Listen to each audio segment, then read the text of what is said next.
যাবো যাবো যাবো রোলিং মরিয়ম এটা ডাক্তার রোগী কি অবস্থা মানে উনি আমি ডাক থেকে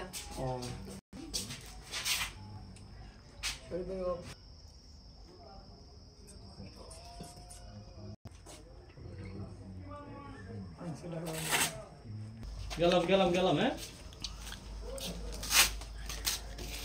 এই আর দোকানে পাওয়া যায় না পাওয়া যাবে যদি তার ভিডিও পাওয়া যাবে এইটা পিছন না তুমি দেখো এটাই বাবু আমি স্পেশাল মতো মেশিনই নয় এই নিয়ে ইয়ে নেই ধরো তুমি এই জিনিসটা ধরো কাম কাজ সব উল্টো খাইলে আমি এসেছি ভুয়া একটা ওকে যাই এবার ঠিক আছে এটা আপনার বাচ্চা বুঝা মরা নাই দেন এইভাবে হাসান ভাই ভিতরে ঢোকেন দাঁড়ান আবার হাতটা সরান